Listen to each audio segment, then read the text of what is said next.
이 세상에는 그 존재만으로는 설명할 수 없는 여인들이 있다. 아름다움 때문도 아니고 돈 때문도 아니며 일반적인 지능 때문도 아니다. 그들 안에는 더 오래된 무언가가 있다. 더 깊고 더 불안하게 만드는 무언가. 스스로를 드러내지 않는 조용한 힘. 그러나 그들이 등장하는 순간 공기 전체를 바꾸어 놓는 힘. 칼 융은 어떤 여성들은 매우 드문 심리 구조를 지니고 있다고 믿었다. 축복이자 동시에 짐이 되는 구조. 의식과 심연 사이의 위험한 결합. 그것은 얼굴에 쓰여 있지 않다. 목소리의 톤에도 없고 그들이 선택하는 말 속에도 없다. 그것은 그들이 발산하는 보이지 않는 장창 속에 숨겨져 있다. 사람들을 깨우고 치유하고 그리고 주변을 흔들어 놓는 방식 속에 오늘 우리는 심리적 천재 수준의 정신을 드러내는 7가지 숨겨진 특성을 탐구하려 한다. 상징적 힘을 지닌 정신. 칼 융의 심층 심리학에 따르면 끝까지 함께 해달라. 마지막 특성은 가장 위험하기 때문이다. 윤기 경고했듯 자신이 지닌 것을 자각하지 못할 경우 한 여인을 파괴할 수도 있는 특성이다.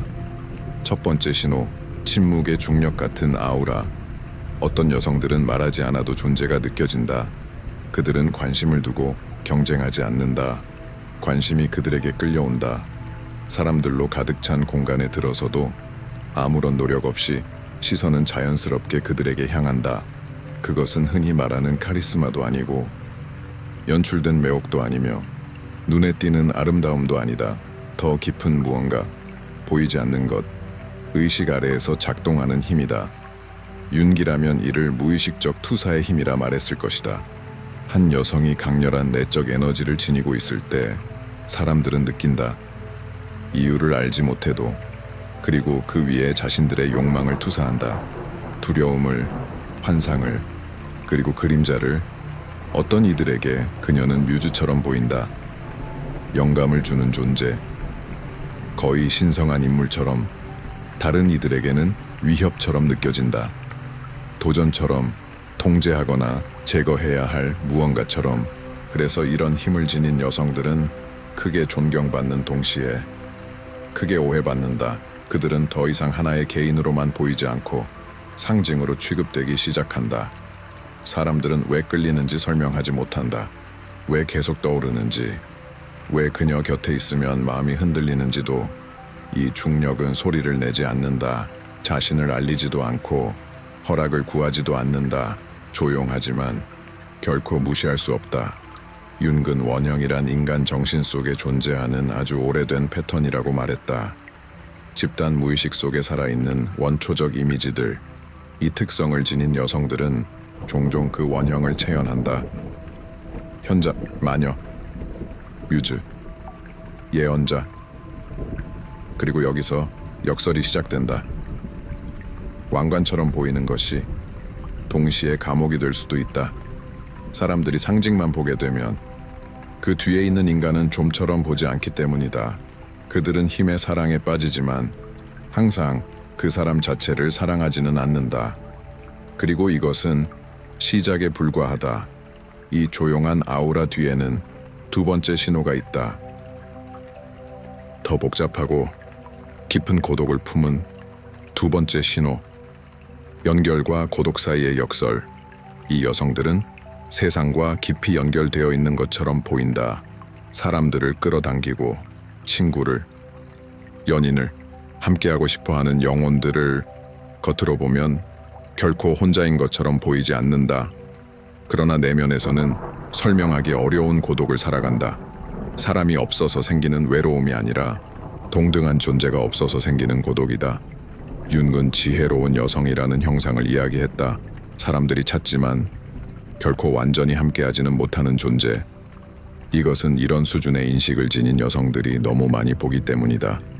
사회적 가면을 쉽게 꿰뚫고 숨겨진 고통을 느끼며 가려진 불안을 알아차리고 말해지지 않은 욕망을 감지한다.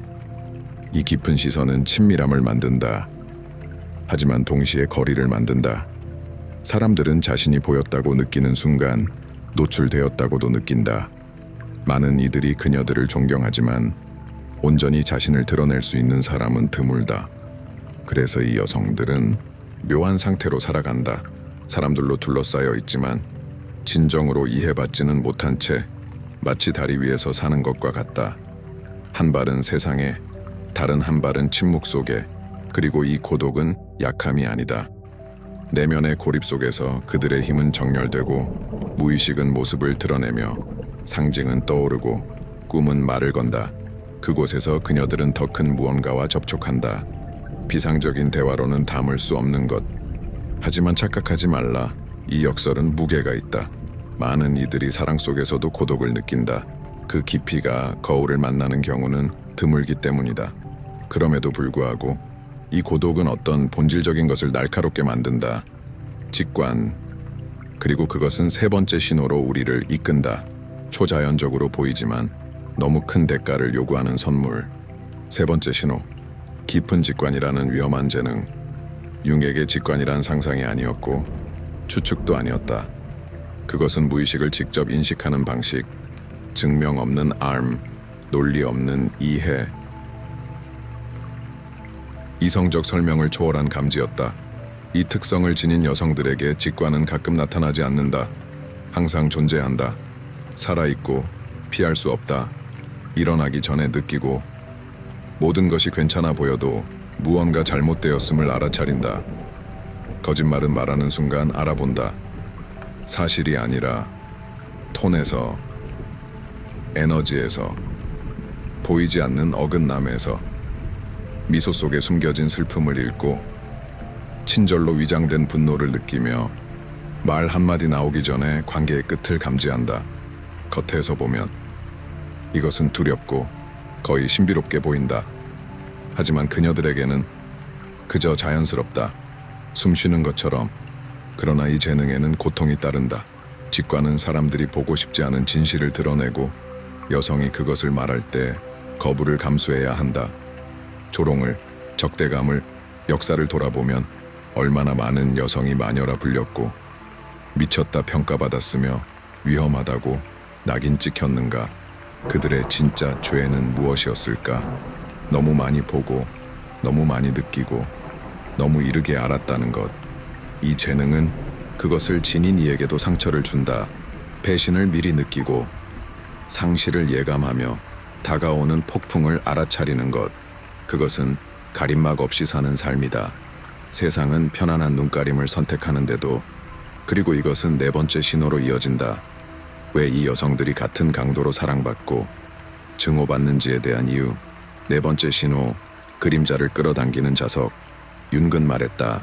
빛이 강한 곳에는 그만큼의 그림자가 있다고. 불꽃이 강할수록 더 많은 벌레가 모인다. 어떤 이들은 따뜻함을 찾아, 다른 이들은 무의식적으로 그것을 꺼뜨리려 한다.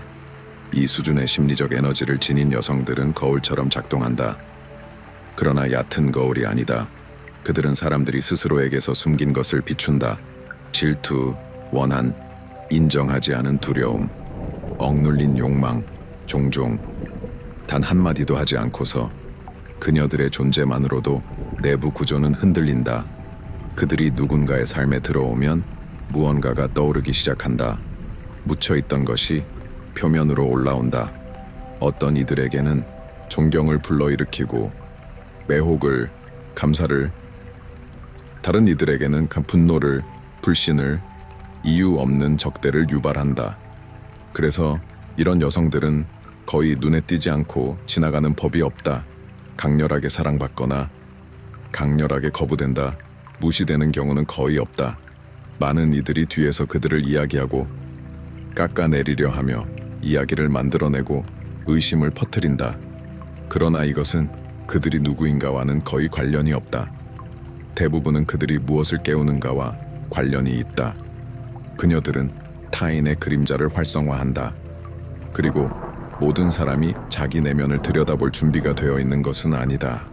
그럼에도 불구하고 이 거울 같은 효과야말로 그녀들을 치유자로 만든다. 아무도 자기 그림자를 마주하지 않고서는 성장하지 못하기 때문이다. 그리고 종종 이런 여성과의 만남이 그 과정을 시작하게 한다. 하지만 이 역할을 짊어지는 것은 지치게 만든다. 관계는 점점 무거워지고 상호작용은 밀도를 얻으며 삶은 오래도록 가볍지 않다. 그리고 이것은 다섯 번째 신호를 위한 무대를 만든다. 그들의 존재가 동시에 따뜻하게 느껴지면서도 위험하게 느껴지는 이유. 다섯 번째 신호, 빛과 어둠 사이의 춤. 융의 가장 큰 가르침은 이것이었다. 정신은 대립으로 이루어져 있다는 것. 의식과 무의식, 빛과 그림자, 강함과 취약함. 강력한 심리적 힘을 지닌 여성들은 이 이중성을 부정하지 않는다. 그들은 그것을 살아낸다. 순진하지도 않고 이상화되지도 않는다. 그들은 고통을 알고 상실을 지나왔으며 배신과 깊은 붕괴를 경험했다. 부서졌고 그리고 다시 만들어졌다. 그래서 그들의 눈에는 드문 무언가가 담겨 있다. 부드러움 그리고 불꽃. 그들의 존재는 위로가 되지만 동시에 불안을 일으킨다. 그들은 완벽을 연기하지 않는다. 상처를 숨기지도 않는다. 상처를 지혜로 바꾸었고 고통을 깊이로 전환했다. 사람들은 이것을 느낀다. 이유를 몰라도 그들 곁에 있으면 판단받는 느낌은 없지만 있는 그대로 보인다는 느낌은 든다. 그리고 진정으로 보인다는 것, 그것은 항상 편안하지는 않다. 이 통합이야말로 그들을 진짜로 만든다. 온전하게, 인간답게. 그러나 이 내적 춤을 유지하려면 필수적인 것이 하나 필요하다. 침묵하지 않는 목소리. 그리고 그것은 여섯 번째 신호로 이어진다. 아마도 가장 오해받는 특성. 여섯 번째 신호. 타협하지 않는 내면의 목소리. 이 여성들 안에는 굽히지 않는 목소리가 있다.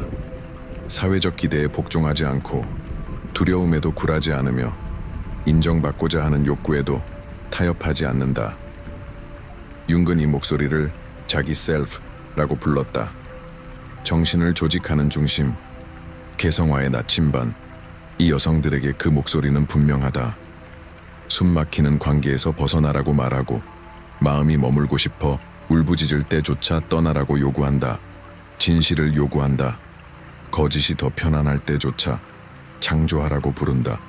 말하라고, 진짜로 존재하라고. 세상이 비웃을 때에도. 그래서 많은 이들이 그들을 어렵다고 말하고 고집세고 반항적이라고 부른다. 그러나 이것은 반항이 아니다. 내면에 대한 충성이다. 이 목소리를 무시하는 것은 융에 따르면 위험하다. 억압되면 불안으로 변하고 우울로 내적 혼란으로 이어진다. 이 여성들은 그 목소리를 존중해야 한다. 그렇지 않으면 그 목소리에 삼켜질 위험이 있다. 그리고 바로 이 내적 충성이 그들을 준비시킨다. 마지막 신호를 위해 가장 보이지 않지만 가장 위험한 신호. 일곱 번째 신호. 변형의 무게. 윤근 믿었다. 어떤 영혼들은 편안함을 위해 태어나지 않았다고. 그들은 변화를 위해 태어났다. 이 힘을 지닌 여성들은 대개 직선적인 삶을 살지 않는다. 또는 평온한 삶을. 그들은 위기 속으로 던져지고 상실을 겪으며 붕괴와 반복되는 재탄생을 경험한다.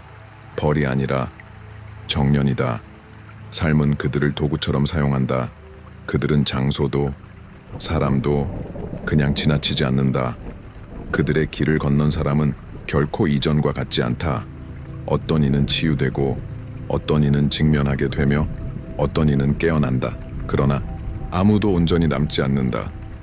이것이 변형의 짐이다. 그들은 불을 지니고 있다. 불은 빛을 비추지만 동시에 태운다. 자기 영혼을 돌보지 않으면, 너무 많이 주고 스스로를 채우지 않으면 자기 재능 속에서 길을 잃을 위험이 있다. 그리고 여기 융의 마지막 경고가 있다. 문제는 힘이 아니다. 문제는 무의식이다. 만약 이 신호들이 당신 안에서 울렸다면 이것을 이해하라. 당신은 평범하지 않다. 그리고 섞이도록 만들어지지 않았다. 당신은 개성화의 길로 부름받았다. 온전해지는 길로. 그는 시험합니다. 고립시킵니다. 용기를 요구합니다. 하지만 아주 드문 것을 줍니다. 의미, 깊이, 그리고 진실. 이 힘은 당신을 파괴하기 위해 온 것이 아닙니다. 당신을 깨우기 위해 왔습니다. 그리고 당신을 통해 세상을 깨우기 위해, 하지만 거의 아무도 말하지 않는 위험이 있습니다. 강한 심리적, 영적 힘을 지닌 여성들을 따라다니는 조용한 위험. 칼 융은 이것을 경고했습니다. 그리고 그 경고를 무시하는 대가는 큽니다. 위험은 밖에서 오지 않습니다. 비판에서 오지 않습니다. 거절에서 오지 않습니다.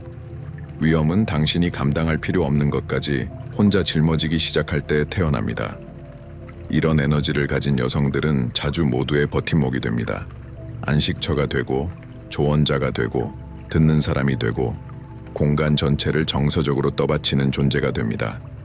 그러다 어느새 깨닫지 못한 채 자신의 것이 아닌 고통을 흡수하고, 자신의 몫이 아닌 갈등을 끌어안고, 아무도 요구하지 않았지만 스스로 떠맡은 감정적 책임을 지게 됩니다. 윤근 이것을 원형과의 과도한 동일시라고 불렀습니다. 한 사람으로 존재하는 것을 멈추고 타인을 위한 역할로만 존재하게 되는 순간, 치유자, 강한 사람, 모든 걸 견디는 사람, 모두를 이해하는 사람, 그리고 여기 진짜 위험이 있습니다. 당신이 타인에게 모든 것이 되는 순간, 당신 자신에게서는 사라지기 시작합니다. 자신의 한계를 무시하고, 자신의 고통을 외면하고, 자신의 필요를 뒤로 미룹니다. 이유 없이 피곤함을 느끼고, 조용한 짜증이 쌓이고, 아무 일도 하지 않았는데 늘 지쳐있는 감각이 따라옵니다. 이것이 정신적 소진의 시작입니다. 감정적 번아웃, 내면의 고갈, 그리고 가장 잔인한 점은 아무도 알아채지 못한다는 것.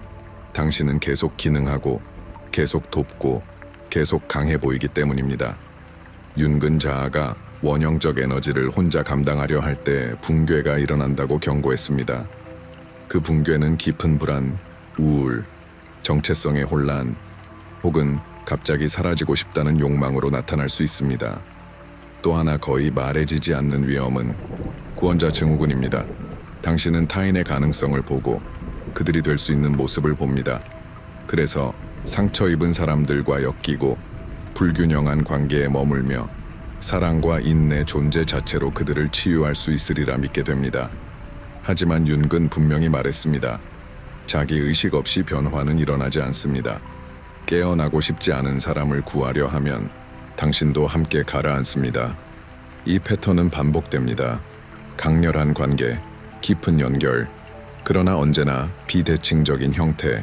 당신은 더 많이 주고, 덜 이해받고, 더 많이 지탱하지만 덜 지지받습니다. 그러다 어느 날 내면에서 무언가가 부서집니다. 이유도 모른 채. 마지막 위험, 어쩌면 가장 미묘한 위험은 스스로를 의심하기 시작하는 것입니다. 너무 많이 보고, 너무 깊이 느끼고, 너무 정확히 알아차리는데 세상은 계속 말합니다. 너무 과해. 그래서 당신은 입을 다물고 자신을 줄이고 맞추고 직관을 마비시킵니다. 윤근 자기 셀프의 목소리를 억압하는 것이 정신적 병으로 가는 가장 빠른 길 중 하나라고 말했습니다. 위험은 당신의 힘이 아닙니다.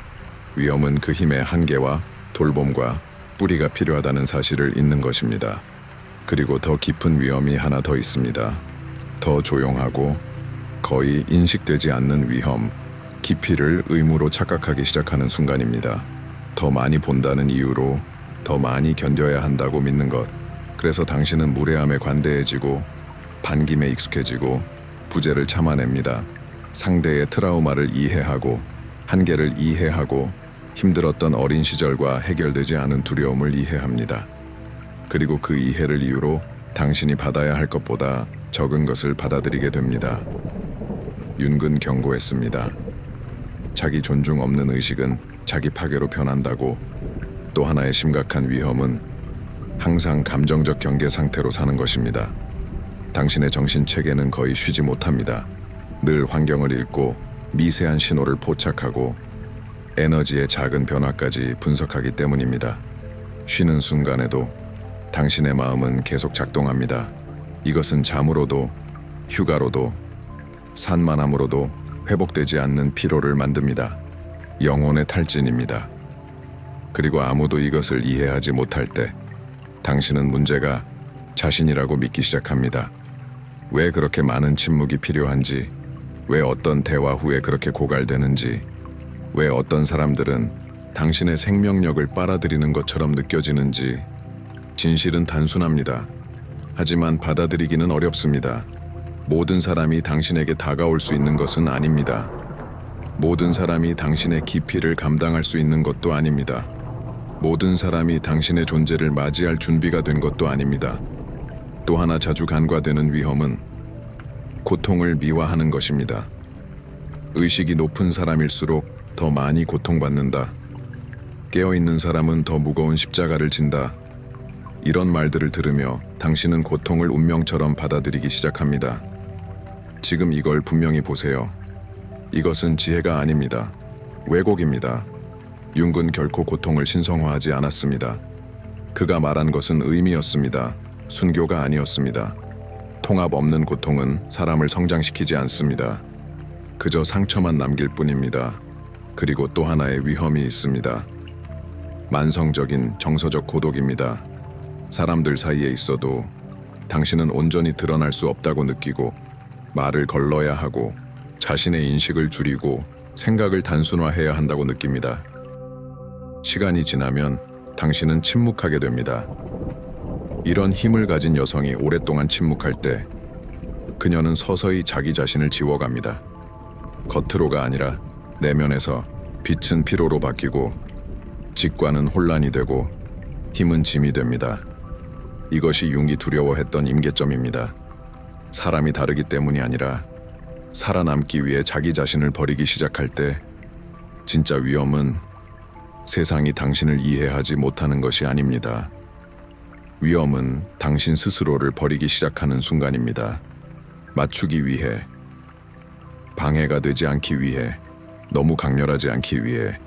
바로 그때 재능은 상처로 변하기 시작합니다. 그리고 이것을 알아차리는 것, 그것은 약함이 아닙니다. 의식이 실제로 움직이기 시작했다는 증거입니다. 당신이 여기까지 왔다면 우연이 아닙니다. 당신 안에 무언가가 이 말들을 알아보았고, 공명을 느꼈고, 불편함을 느꼈고, 진실을 느꼈습니다. 칼 융은 이런 사람들은 대량으로 나타나지 않는다고 믿었습니다. 그들은 흩어져 존재하며 고립되어 있고 서로에게 거의 보이지 않습니다. 왜냐하면 그들은 쉽게 적응되지 않는 의식을 지니고 있기 때문입니다. 피상성을 숭배하는 세상에, 속도를 중시하는 세상에, 수능을 요구하는 세상에, 만약 당신이 공감했다면 지금 이걸 꼭 이해하세요. 당신은 결함이 있는 사람이 아닙니다. 약하지 않습니다. 지나치게 강렬한 것도 아닙니다. 당신은 얕은 환경에는 너무 깊고 무의식적인 관계에는 너무 민감하며 자동으로 살아가기에는 너무 명료합니다. 하지만 윤근 또 분명히 말했습니다. 통합되지 않은 의식은 짐이 되고 경계 없는 인식은 고통이 되며 뿌리 없는 영성은 도피가 됩니다. 길은 숨는 것이 아닙니다.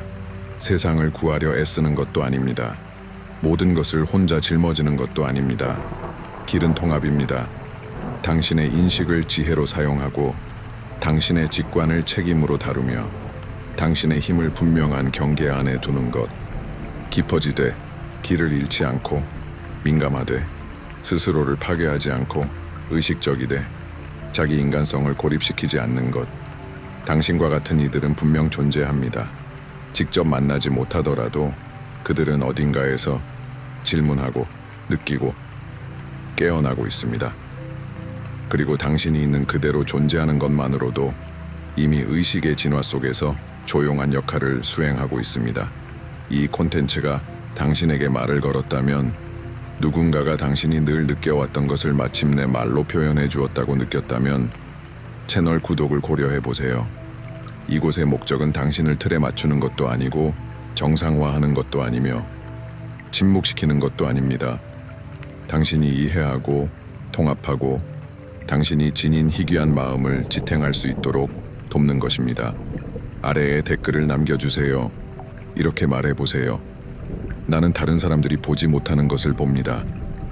그 한 문장이 당신과 같은 다른 이들에게 그들이 혼자가 아니라는 걸 알려줄 수 있습니다. 끝까지 함께 해주셔서 감사합니다. 무감각해지지 않기로 선택해주셔서 감사합니다.